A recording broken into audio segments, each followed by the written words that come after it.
Today's guest is Winifred Costello, and Winifred has experience, study, and training in goddess traditions, fairy seership, folk magic, and that's with a K on the end. We talk about that in the episode, witchcraft and tarot. She calls herself a witch, and I asked her to define that because witch and witchcraft has a very bad connotation in our society and our culture. And so it's very fascinating to me to find out what it really means. And I talk about kind of that in share a book that I read, and how bad the rap that witches had, and it's not fair at all because they actually do wonderful things for people and they know a lot. And so yeah, so she is also an avid outdoors person. She describes herself as that, and she's active in hiking, backpacking, and organic gardening, which we didn't even get to. So I'm going to definitely have to have her back because there's so many areas and topics that I want to learn more about that we didn't even have a chance to touch on. And she lives in Western Massachusetts, and you will never know it by her accent, which I was surprised about because I did not know that that is something that Western Massachusettsians don't have. That was news to me. But she calls herself an intuitive healer, Reiki Master Teacher, tarot reader, and earth witch. Such an amazing story. Something that she shares is how she's had gifts since she was a very small child, how she, as many of us have done in our lives, went the corporate world, even though we had gifts. In my case, left them completely untapped. In her case, she still explored those gifts more as a hobby. But at some point, she grew closer to midlife. She decided to go all in on her life purpose, on what she's here to do.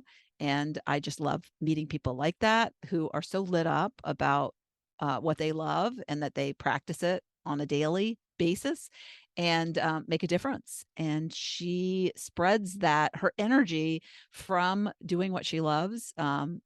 It's like a magnet, and it makes me happy to talk to people like her. And I want to share those things with you. And so, with no further ado, here is Winifred.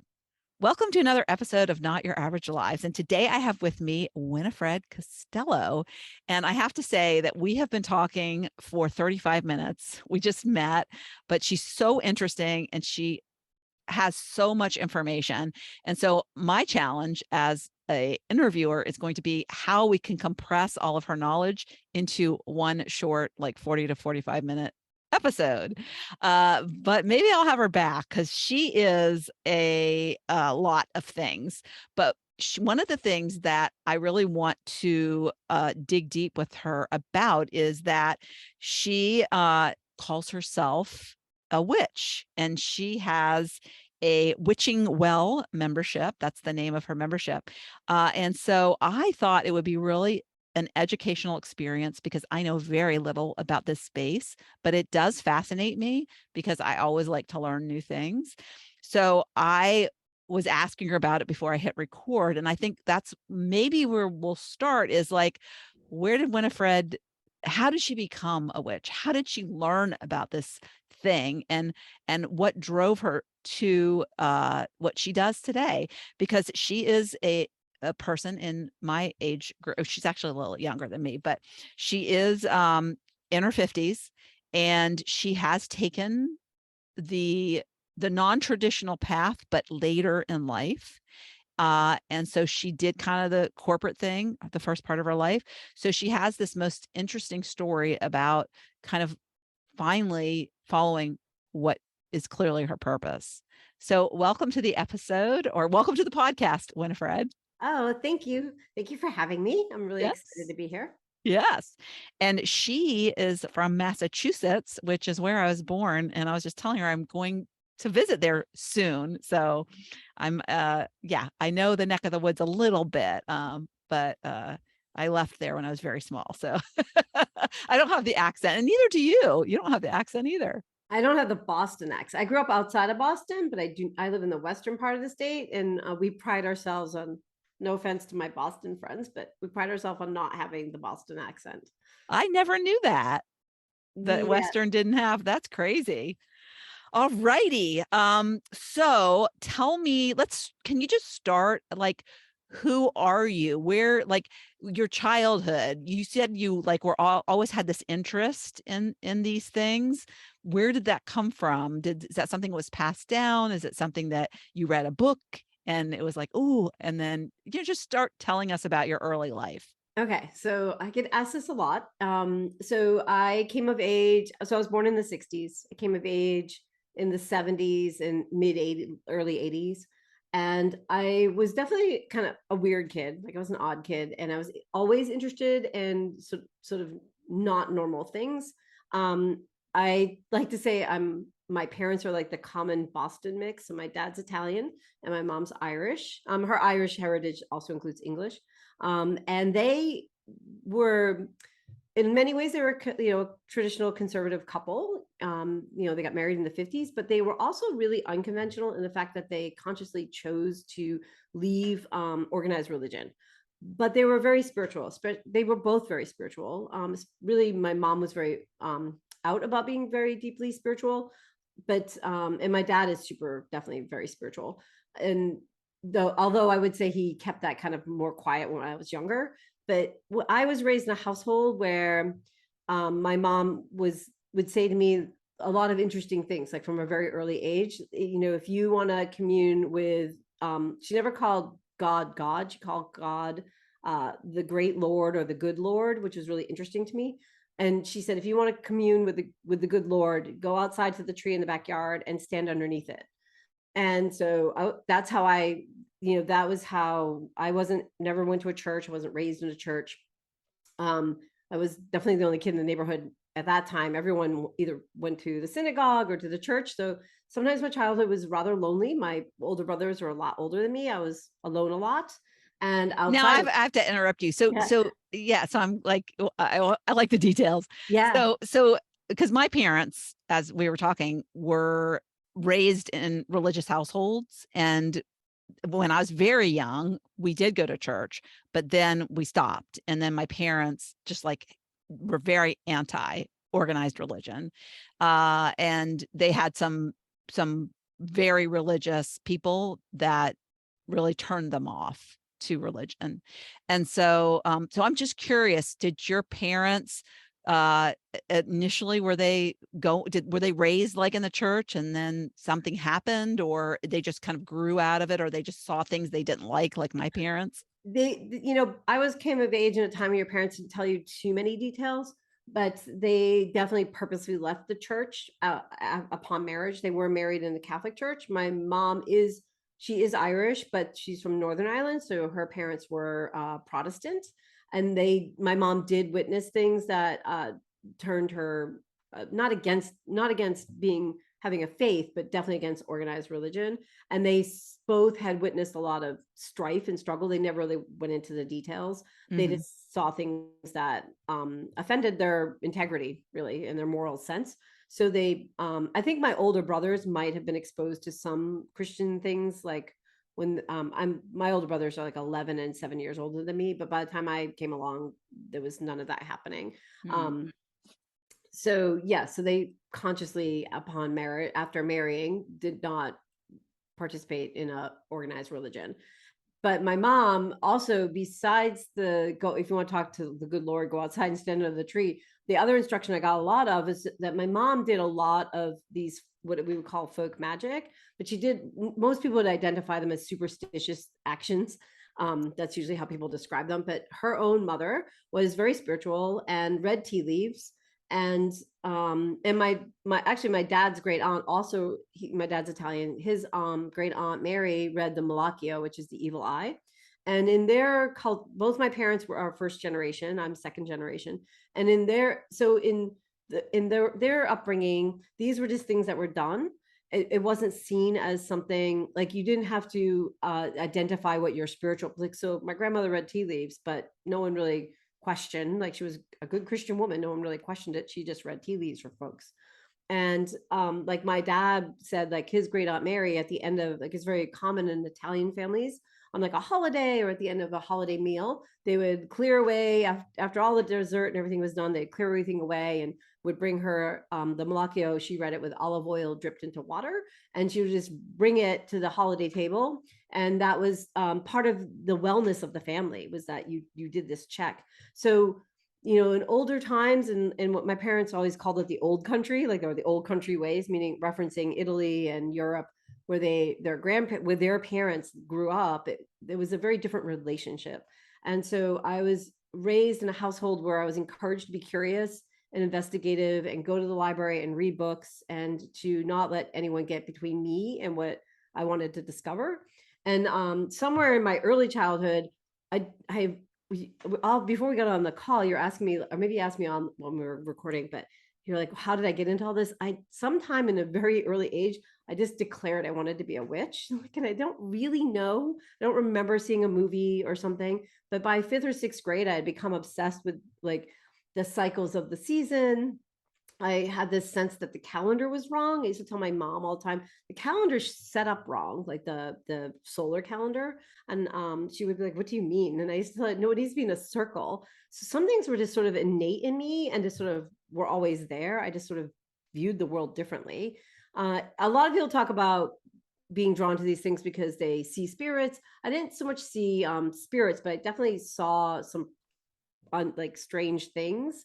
When I was outside, I would see things in the woods that other people weren't really seeing. Maybe they were spirits. I'm not really sure what I was seeing, but it kind of fed my curiosity. So I was always seeking.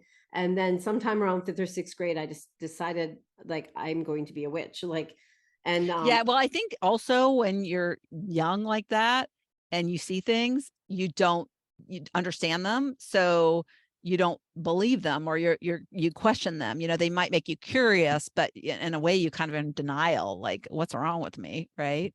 I just knew that I used to argue a lot with people. I'd just be like, no, that really happened. One of my earliest memories was when I was 3 years old. It was before my parents had moved from their first house to their second house. And my mom, I remember it's my earliest memory, and I remember it very distinctly because it was terrifying. So my mom was hanging laundry, and I remember her being in the yard hanging laundry, or I think she was hanging laundry. But I know I wasn't in the yard alone, but I was playing under a tree by myself, like a little bit away from her.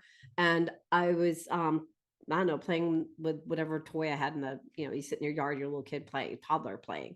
And suddenly everything around me, all I saw were like, it was really frightening. The ground sort of, like, everything became snakes. I just saw snakes everywhere. And I started screaming because it was really scary. And I was so little. I know I saw snakes, but I didn't even have the words. I remember I didn't know the word snake. I only knew the word worm.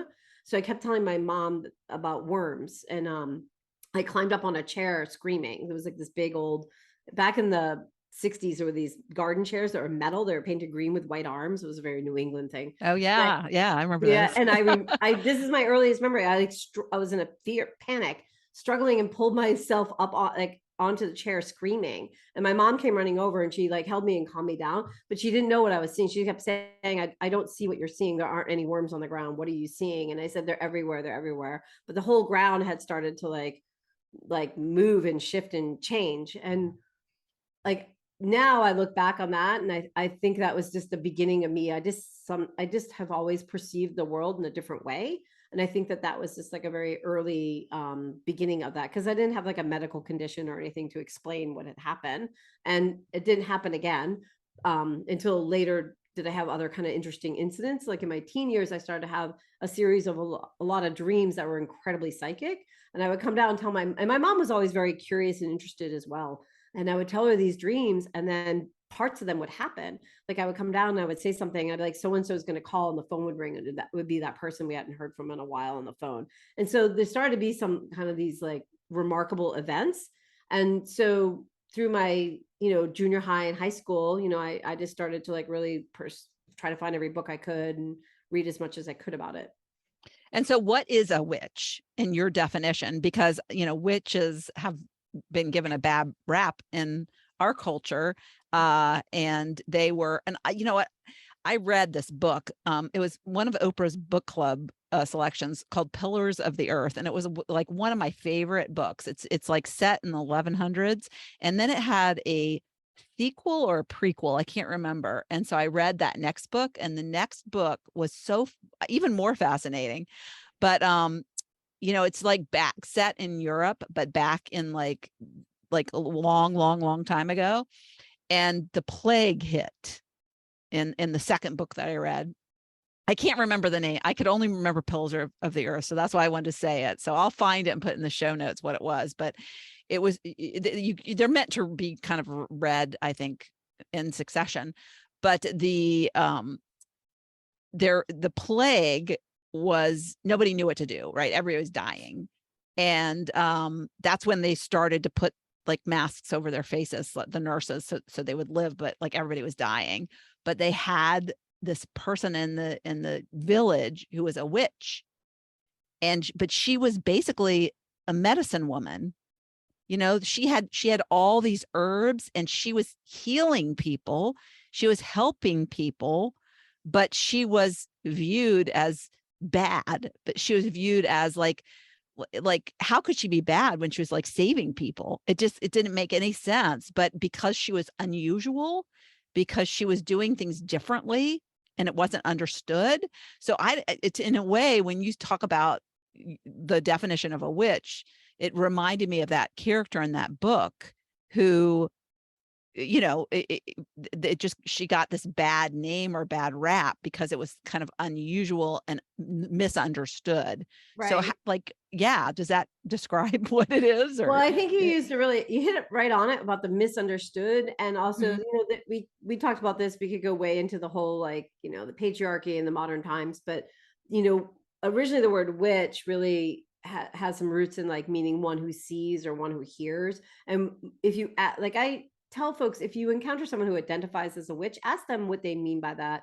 Because there's many different ways people are witches, but pretty much we all come together under the common umbrella of either being pagan, but most importantly, recognizing the earth as sacred and believing in that spirituality and spirit is I always tell people it's kind of like Star Wars. It's like the Force, that the sense of spirit is that it's here, it's everywhere, it moves between us, and that most witches, most pagans are into the cycles of the earth and the seasons of the earth, and see the earth as sacred, and that we are like part of a global citizen, that we are connected to everything and not separate, and that we have a responsibility, and it's really about being in relationship with all the beings on the planet, like plants, stones, crystals, the earth, the wind, the elements, earth, air, fire, water. That's how most witches identify, though most of them will say that they focus a lot on being healers. They might read tarot cards. They might actually be healers, like have a healing practice. They might be green witches, like into the herbs and plants like you're talking about. But in my opinion, witches heal. And I think it's really important to just ask each person that you encounter, what does it mean for them to use that word and to claim that word? Not everyone who's pagan would use the word witch, which I think can help. And some people might use the word Wicca or Wiccan, which is a slightly different variation. So you really want to take time to have an open mind and open heart, and ask if you're not sure what they mean by that. Yeah. And like I said, you have so much knowledge in so many different areas. So I imagine witches, they have, they probably have some sort of innate abilities like you did, because that's why they're interested in it, right? Yeah, so can I just interject? So one of my near and dear mentors really akins it to an orientation. So folks who identify as witch, who are witches, who practice witchcraft, that it's really an orientation that you just realize or understand from an early age, or wake up to, or become aware of as you move through your life. But I think that that's such a great way to view it, that for most folks who are practicing witches, it's really a way of being in the world. It's like, it's not necessarily doing, it's being, if that makes sense. Yeah, definitely. We talk about that in my program, because that's, we sometimes we get caught up in being who other people want us to be. So I would imagine in some cases that people suppress these kind of innate abilities. because they think, oh, I won't be accepted, or the people will think I'm crazy, and that sort of thing. So it leads me to where you kind of had the traditional path. You had kids, you had your first young, you said. So you want to talk about how you kind of follow, like, unconventional in the sense of you are a young mom, but conventional in the sense you went corporate. You kind of didn't, I mean, I guess it was a hobby. Your interest in what you did and on the was kind of a side thing. So do you want to talk about how you continued to practice and gain more knowledge while also doing a more traditional job? Yeah. I definitely was not a conventional teenager or young adult. I did, I had my first child when I was 19, and, was very much not conventional. Initially, through my 20s, I was like a waitress and just trying to get by as best as I could.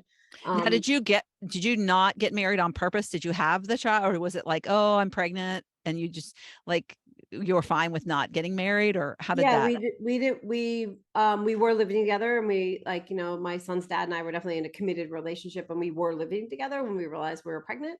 And we just felt that we just didn't want to just get married without being, I mean, we ended up separating 5 years later, but we also did at that time just didn't want to just get married because we were pregnant. We That did. was very like, no, oh, you're not married, Well, nowadays and it's I like got a lot, nothing, and but yeah. I caught a lot of grief for that, but Yeah. that's a whole other journey. Yeah. And we eventually did marry. We unfortunately didn't, I mean, it's for the right reasons. Like, it's good Mhm. now that we're not together. That was the Yeah. way our path was meant to go. But Yeah. the time, it was obviously, hard and painful, but we did separate eventually after we were together 5 years. And in my 20s, I definitely like did all kinds, like, I ran my own house cleaning business. I waitressed. I was a baker. And then I had my daughter when I was 25, and I was really a single mom. I called my daughter my priestess baby. I wasn't with the dad, just ended up with having her. And she was very much my priestess child. So at a certain point, if you're a single mom and you got small kids and you're a waitress, you don't have things like healthcare and paid vacation. And I realized that, I needed to start thinking about like some other kind of work. And going to college was not financially an option for me, because it just wasn't at the time. So one of the things I started doing was looking for other things I was interested in. So besides being pagan and witchy, a huge part of my path is really outdoor. It is nature based. Like, that is, for me to be a witch, is to be nature based. And I've had a lifelong passion about all things pagan and healing and tarot. I've been studying and reading tarot since I was 16. But I also had this incredible love and attraction to all things outdoor.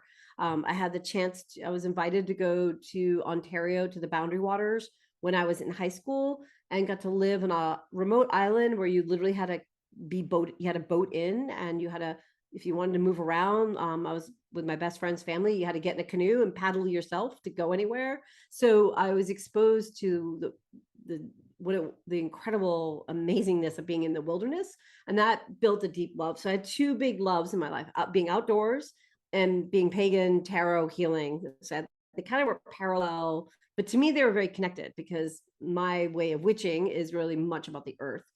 And so I went But you did and applied. not, did you make money on the side doing like readings and things like I that? did make money on the side doing readings, but Mhm. more through my teens, my 20s. My 20s was really like building my craft. Like, through my Mhm. 20s is when I got all my Reiki training, and I studied with a mentor on tarot, and I studied astrology, and I really focused on like honing my craft and my abilities.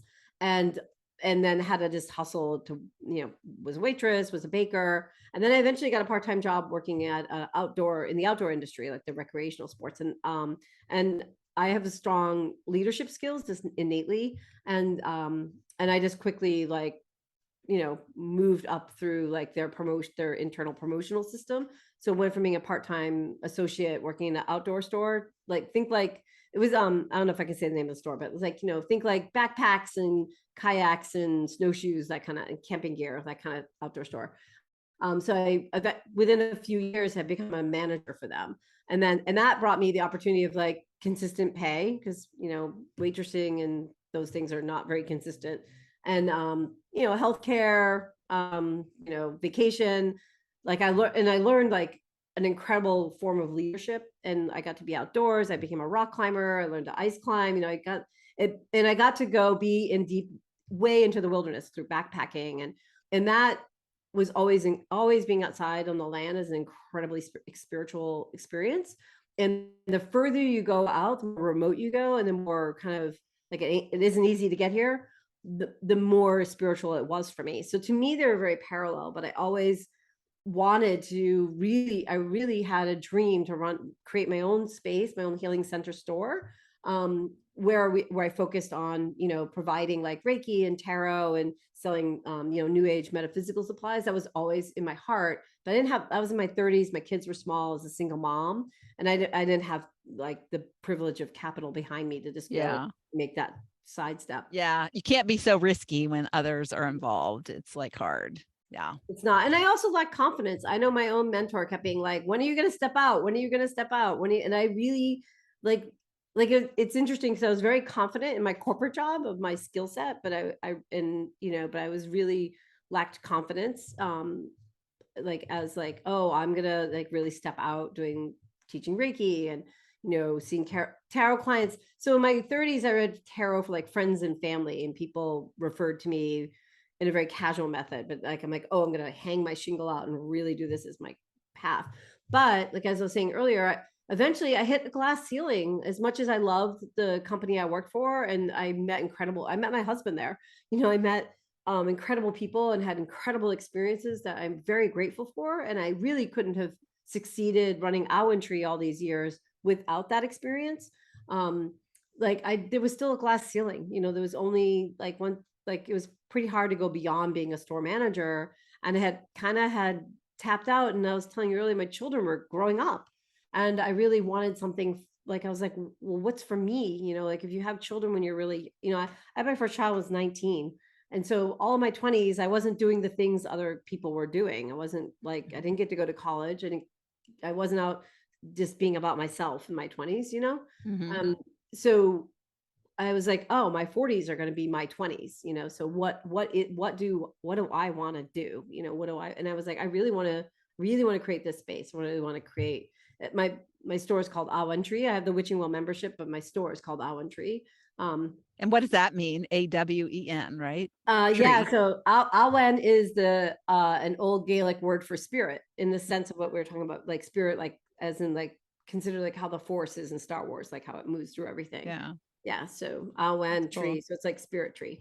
So. Yeah. And that was the name of your retail store, and yeah, and it's your website. Yeah. Yep. So I kept I had a brick and mortar, you know, Pagan Witch Shop for 14 years in its original iteration, all the way until COVID.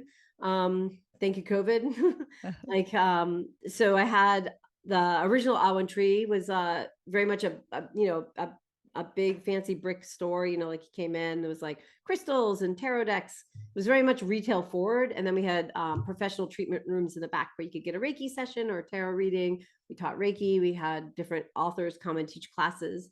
And then I chose to close that space was big, and I had outgrown the model, you know, in a lot of ways. Like COVID came to town, and I had really outgrown tending the store. And I really wanted to lean more deeply into the one-on-one, like really impacting people's lives one-on-one, and seeing clients and teaching. And I'm co-writing and reaching more people too, because that's what the online world. And I want to say that when you said thank you, COVID, that was like actually what you wanted, right? I mean, you don't want the pandemic, but you wanted to pivot. And I very much wanted to pivot. And like, I have an employee, she works very part-time for me now, but back 2020, we had really arrived at a really very busy place, and we had talked a lot about moving her more into like store manager, so I could kind of step back, because I have other projects besides the Witching Well, which is the online membership. And I like to work. I love to work. I actually really love working one-on-one with clients, but I'm also collaborating with my artistic friend. She's we're creating an oracle deck. Neat. And my job is to finish writing the book for it. And like, so I was outgrowing the model of just standing, and not that I loved AwenTree and I loved all the people that came through and all that it brought me. And I'm super grateful for those 14 years, but it's a different energy to stand and be the shopkeeper. Like that's Yeah. just Yeah. Well, you're not managing. utilizing, I think, what your gifts are as much, especially when you're not challenging yourself in new ways of reaching, more people and helping Right. people. Yeah. So one of the things that I just want to talk to people timeline wise is what, because I ask when people join or want to come on my podcast, I ask about, because it's all about midlife pivots. And so I want to know, like, who were you before? What happened? What changed? Now, how are you showing up in the world differently? And what does it meant to you? And you were actually 39, which is I think a pivotal time in somebody's life as they're entering their 40s. And a lot of my people that I come in contact with and help, they're kind of like the 49 point, but they had kids later in life. So it's so interesting how your desire and your ability, I mean, I love that you allowed that time to really spread your wings and step into more of your gifts at that time, because a lot of people just stay where they are, and they're so sad because their kids are now gone, and they don't know what it is, and they don't know how to find what that thing is.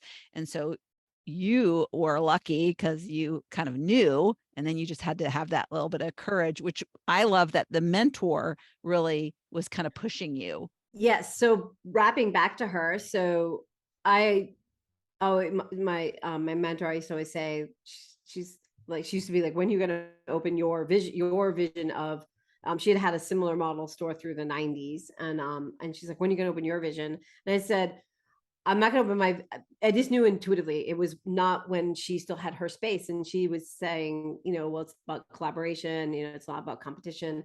And I said, that's all true. And I love you for that. And I respect that. But my time is when you retire. I just knew.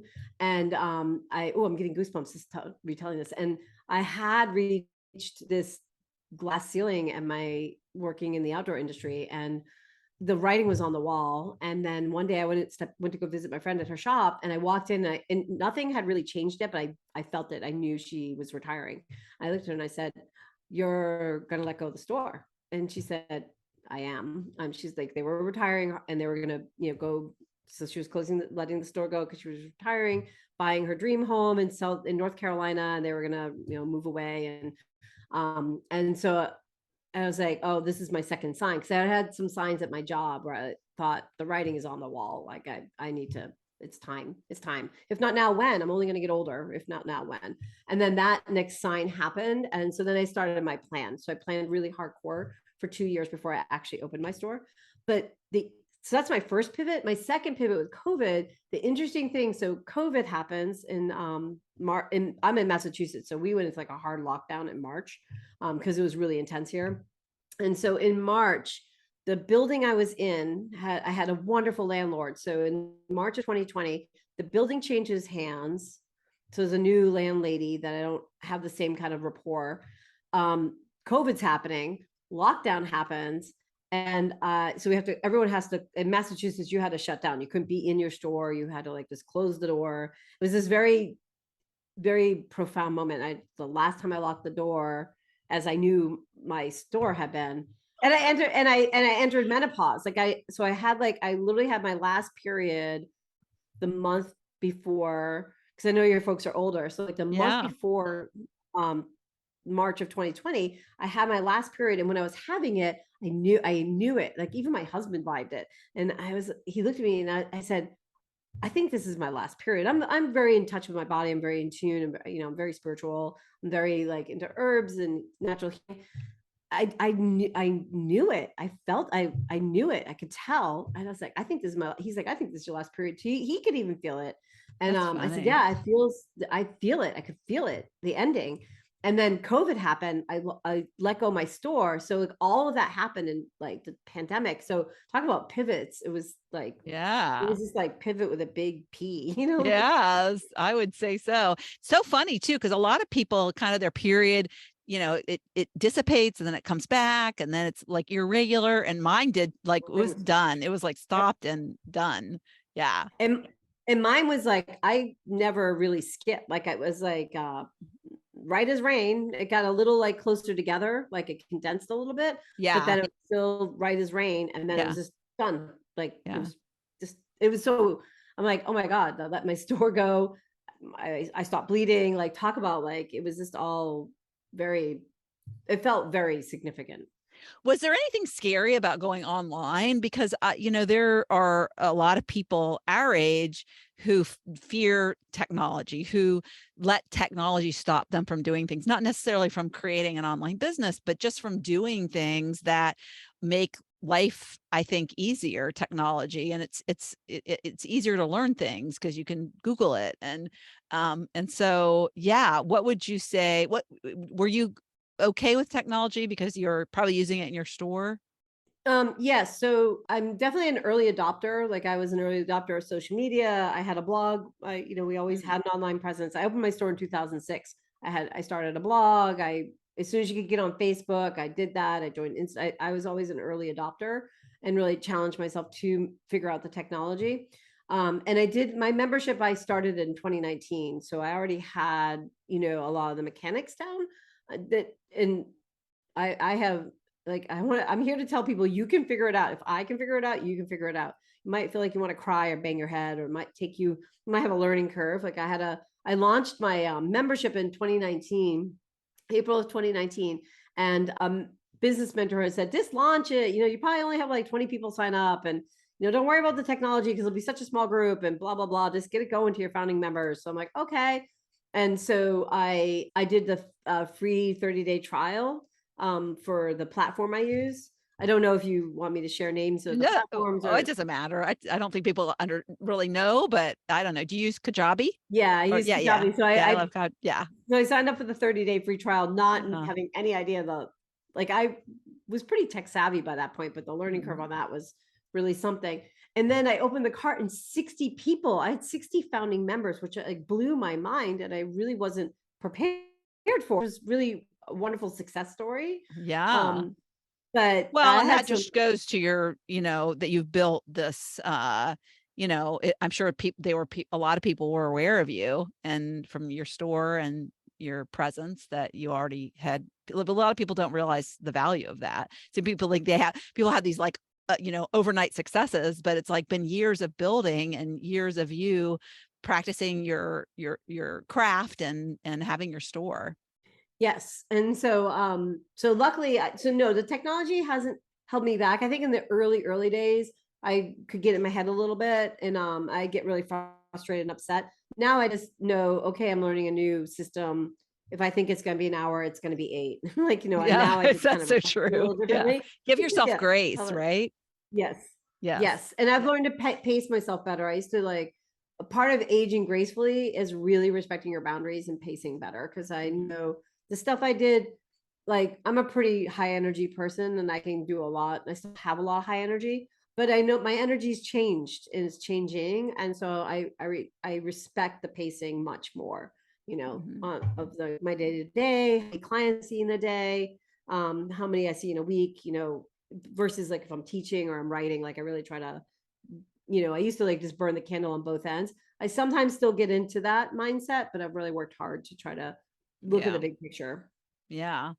Yeah. So there's so many things that you, like I said, have knowledge in: goddess traditions, fairy seership, folk magic, and that's magic with a K, which you were saying has more to do with kind of traditional in a way kind of superstitious things maybe. And then tarot, and then you're also certified in hypnotherapy and past life regression.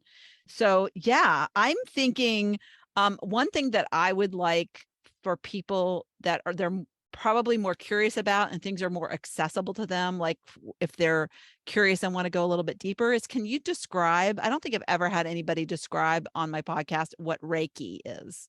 Oh yeah, I'd be happy to. So Yeah. Reiki is considered, well, it has roots. It's, has roots in Japanese natural healing systems. It is considered an energetic, like an energetic healing system that can include light therapeutic touch. Light therapeutic touch is different than massage touch. Like a lot of people confuse Reiki with massage.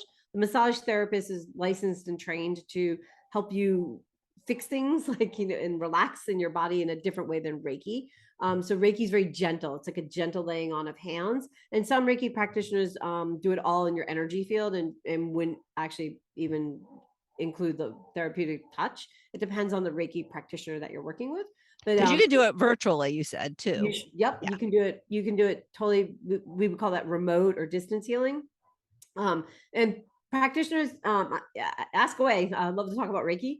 So I like to have an integrative approach. I'm obviously standing on the foundation and the platform of Reiki when I'm in a healing practice with someone or a healing session. I consider myself an integrative healer, very much an intuitive healer.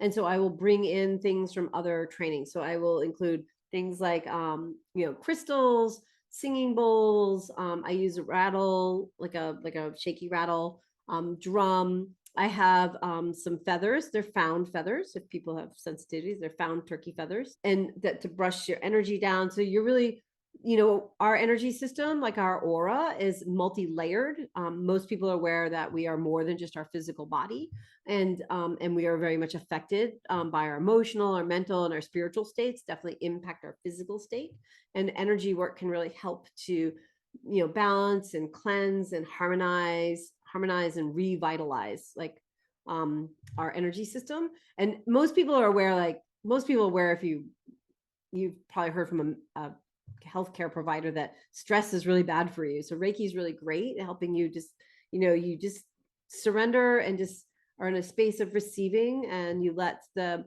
Reiki practitioner facilitate the space, and you just sort of receive vital life force and energy healing. It's basically what it's about. Yeah, I have kind of a really crazy story about Reiki healing. I have not had it done, which I would love to do. So I'm probably going to follow up with you on it. But my oldest daughter, did her first Reiki was she met somebody, and I think she did essential oils. And she was a neighbor, and she was but she was also into Reiki, and so she was, a lot of people who do oils are kind of like do other things as well, and so she I think she was training, and so she introduced my daughter to her Reiki person, and she did a session on her, and she told my daughter during the session that she had two children at the time, and she told my daughter that she had two more souls that were waiting.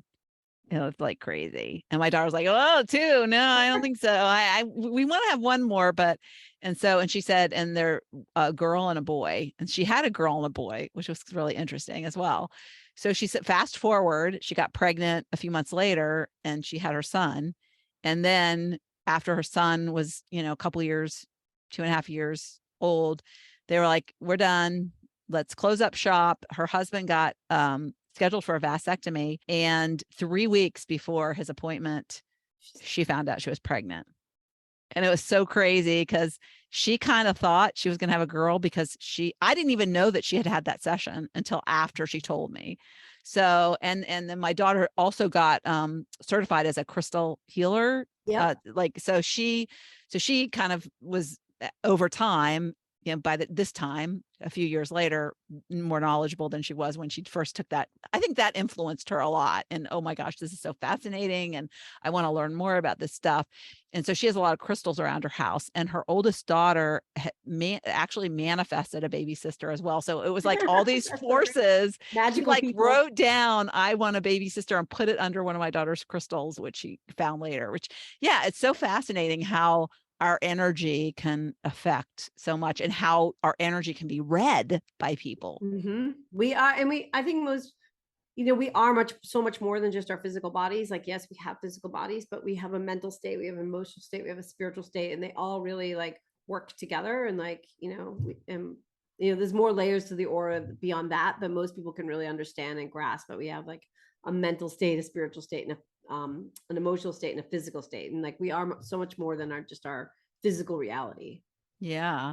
Yeah. So interesting. And I want to ask you to define pagan, because while you were saying it, I was just like trying to like, what does that actually mean? So I should have said this too about the word witch. So if you ask 5 witches to define the word witch, you're going to get 5 different answers. And if you ask 5 pagans to define pagan, you're going to get 5 different answers as well. But paganism is sort of, we can consider it like a broad umbrella term. Like, so folks who practice an earth-centered spiritual tradition or earth-centered mysticism, all of us can usually hang out under the umbrella of being pagan.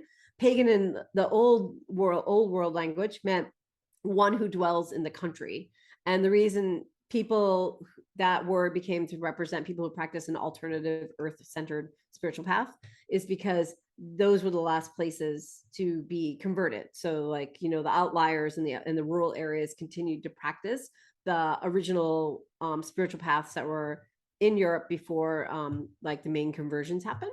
And so paganism or pagans are usually folks who celebrate the seasons. They might, be into the seasons of the year, the moon. Someone who's pagan may or may not be a witch. That's why you need to ask. So all witches are pagans, but not all pagans are witches. And there are some traditions that we would think it was pagan, and they might not particularly use that word. So we always want to ask. But it's usually people who are into, they may or may not believe like in a goddess as well as a god. They usually like to pay attention to the seasons of the cycles of the moon, the seasons of the year. They see the earth as sacred. They tend to be into healing, and usually they may or may not practice magic, but they might be into some sort of like, maybe we would hear the word like kitchen magic, like when they're cooking dinner, they imbue the food with love and healing, something along those lines. Yeah. Yeah. And I want to clarify the magic that you're talking about, because, I think most of us just think of magic like, oh, let me sleight a hand and do some trick. But magic, one of the examples that we were talking about before I hit record was that I had heard of this superstition is that is it St. Christopher or St. who? St. Joseph. Saint Joseph. Sorry, I can't get my saints right. But St. Joseph, when you go to sell a house, you dig a hole and put St. Joseph upside down in your yard. And then I've heard stories. I mean, when I saw a house, people were like, do that. I never did it, but because people swear that works. And so, yeah, so stuff like that, it's kind of a more thing, and different cultures have different superstitions or traditions of those kind of things. So right. that's Well, that kind of magic. A good way to consider magic is when we combine our will with our intention and energy to consciously create change in our life. So if you think of manifestation is magic, in my opinion. Magic is manifestation. It's very similar. So I'm taking my will, I have an intention, I'm taking my will and I'm applying energy and doing some sort of action in the world to create change. And that is magic. I love that. What a great explanation. Yeah. And the last thing that I want to touch on before we close, because like I said, we could go on forever, and there's so many other things that I could ask you about. So we'll maybe have to reschedule you for another time. But yeah, so because past life regression is one topic that I want to talk about, but we're not going to have time for. But can you talk about tarot cards? Just because I've had a couple people send me angry emails when I do oracle cards, and for me, it's people who are, I think, very, very they're in organized religion, and they've been taught, I guess, I can only assume, because they say that it's a devil's thing when I pull an oracle card. And to me, that's the first thing. Like, I do not do not talk to the devil. Same here. I do not talk to the devil. Do not talk to the devil. No. But for me, an oracle card, and I know tarot is different, but so I just like a little bit of a quick lesson on it. But so oracle cards to me are ways to tap into my intuition. So where sometimes I'm so disconnected from like my inner voice because I'm so busy and you caught up in whatever. And so it's just time to like stop, take a deep breath and like, hold my deck and then just kind of like whatever, and I'll shuffle the deck and then like a card will like fall out or stick out or something. And so I'm like, oh, what's this? This card wants to be read, and I'll pull the card out, and invariably the card is something that instinctively I know, oh, it's because of this. It's telling me this. Yes. And that's how I connect to my inner voice when my logic brain is always trying to like overthink things. Right. Yeah. So there's tarot and oracle cards, and they are similar but different. And if you think of so I think that oracles give us an opportunity to, like what you're saying, to go in deeper into our own inner intuition, our own inner knowing. But it is also a way for us to commune with our own soul, right? So for some folks, they might approach tarot and oracle and feel like they're connecting to spirit or messages from spirit or something external. And for some folks, they're coming to oracle and tarot and they're connecting with the aspect of their higher self or their own soul. Whatever camp you're in or you might be in a mix of both. You could approach the deck one day with one attitude and another day with a different attitude. But when we think about our soul and how our own soul is speaking to us, the soul speaks through symbolism. And so the reason why an oracle deck can really help you like tune in and drop in is because that the soul does speak through symbols and pictures and moments. That's how it communicates. And the thing is, can I interrupt for a second? Because that's gotcha. crazy. That's crazy. My father, when I, my listeners, most of them, if they've been listening to me, know that I communicated with my father through a medium recently. And if you don't know that, I can put the link to the episode in the show notes. But so I connected with my dad. And what was so interesting is that, and that's why I wanted to interject this, is that the medium explained to me in the midst of him trying to communicate through her that he doesn't talk to her, that he shows her things. And so it's symbols. And you are like, that really resonated with me because I was like, yes, that they do. Cause that's how my dad communicated with me through the medium. Right. And so like the reason that, so I always think there's no accident that when we pick up an oracle card or the tarot deck and a certain card comes out, I always think that there's like no accident to why that particular card in this particular moment for what you're either needing to connect to or listen or, like what's most beneficial or relevant for you to receive in that moment. I think there's no accident what cards show up. But our creative mind and our critical mind, the critical mind has to take a step back for the creative mind to come forward. And so when you are working with like an oracle deck, the very act of like sitting and getting grounded and centered and maybe shuffling the cards and coming into a place of stillness, or maybe you meditate for a moment, or maybe you meditate when you draw the card. All those actions allow you to ask your critical mind to just take a step over to here and not be so bossy, because the critical mind is very bossy. That's its job. And the subconscious mind is speaks in symbols. It's quiet. It's also how your soul communicates with you. That's why we can like in dreams, like the critical mind is resting, and so the soul can come forward more. But when we are taking time out to pull an oracle card, it's an opportunity for our higher self, our own soul, to be able to like come forward in the energies and be, when you are viewing or looking at the card, whether it's the words or the symbols, whatever jumps out, like you could look at an oracle card, the same card every day, like many days in a row, and different parts of it are going to stand out, or different parts of the phrasing. And there's also no accident of that either, because that's what your soul really wants to bring to your attention at that moment. And we ultimately, one of my teachers always said, we ultimately know everything we need to know, but our busy critical mind is this, the monkey mind is just so busy and noisy. It's hard to listen. It's really important to listen. And so a practice around an oracle card or tarot card is a very beautiful, very deepening to your own inner knowing, your own intuition, and it helps you develop how to listen in other ways. Because if we're only listening with that busy mind, you're right, like we can't make great decisions from there, and we don't rest, and all kinds of things happen if our critical mind is the only one in charge, right? Yeah. Yeah.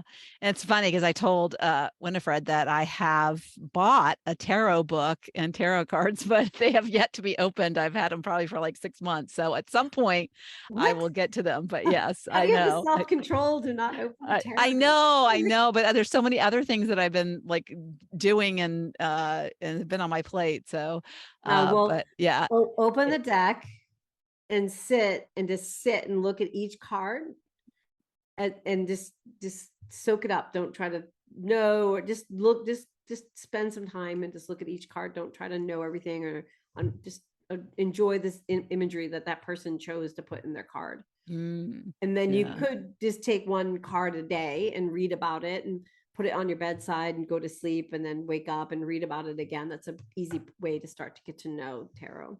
Yeah. And what was the real distinction between the two? Because like I know oracles, Yeah, people can they're different. come up with their own kind of oracle sayings, whereas tarot is always the same cards, right? The same symbols. Right. So tarot is a system, and Okay. it's like a system that's been around for a couple thousand years or a little bit longer, and it's a very specific system. There can be contemporary tarot decks that are reinterpreting that original system, so there can be variation on tarot decks. But by and large, when I'm teaching folks about tarot, like if something is a traditional tarot card or tarot deck, then it's going to follow that traditional system, which is going to be like there'll be major arcana cards and minor arcana cards and a certain number of cards and a certain organization to them.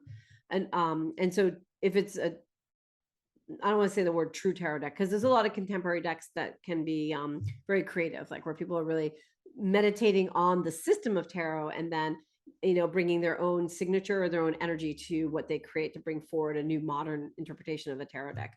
And then there's an oracle deck, and an oracle deck can be, you're right, whatever that person that created it felt called to create. So it could be focused just on, and it usually focuses on something, like it's an animal deck, it's focuses on trees or angels or crystals. There's so many Yeah. oracle decks out there. It could be on dogs, or cats, Yeah. but if someone, or fairies, if someone has felt a calling to put together a system of their own creation, they might have done a lot of due diligence and research and have a lot of knowledge that they bring to the creation of their deck, for it to have its own kind of wholeness to it. But an oracle deck typically is its own system, and it has a book that helps you understand what you're looking at. Yeah. Yeah. Sandra something Taylor is the one I have her. She does a lot of different ones, but I really I got it on Amazon, and I do give it away as gifts in some of my trainings because I just love it so much. Yeah, But yeah. I have an oracle deck called the Moon deck that I really love. Yeah, and you're getting ready to create one with someone, right? That's going to be Yes, I fun. am. So we are creating a deck. It's called Oracle of the Seer. And the cards are already, it's about a 45 card deck. The cards are already, my best friend, she's an incredible illustrator artist. And so the paintings are already created. They're all paintings that have been brought down to card size. So all the images exist. And so the book is mostly written. That's one of my 2023 end of 2022 projects, is to get the guidebook finished so that we can get that published. Yeah. Great. Well, thank you so much. I mean, we're coming up on 55 minutes, but I just want to say that it's all so fascinating to me. And for my listeners, what I want to say is that I know some of the stuff that I've been bringing of late is kind of crazy woo-woo stuff. A lot of people are like, because for me, I like to bring guests on that are really making a difference in the world later in life, no matter where they started from or how they got there.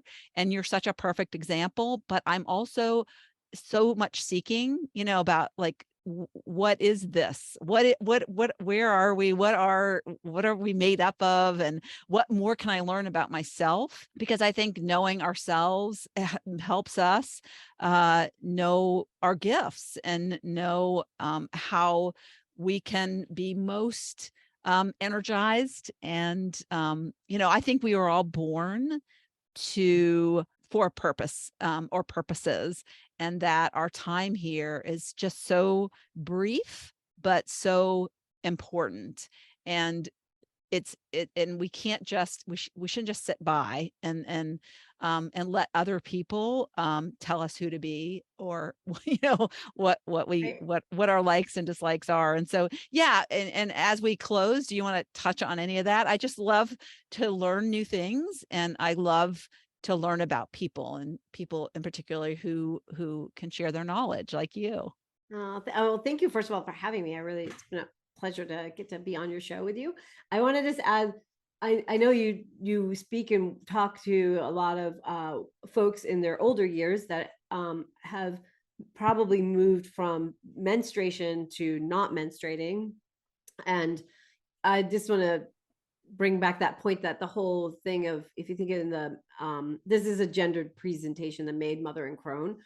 So I do acknowledge this is a gendered presentation of this concept, but when you cease menstruation and you move into the crone phase, or the enchanter or enchantress or enchantress phase, the idea is that since the energy that we were originally putting into our wombs, the focus of the energy was a co-creative regenerative energy, and when we move into the crone phase, that we are no longer co-creating or generating human forms. And so that creates that the cauldron of our womb for folks that are no longer menstruating, entering into the crone phase, is that we get to hold all that wisdom and energy. And so of course we would be birthing like really cool, incredible things, because that's the whole point of being an elder and being in the crone phase or sage, is to really move into that space.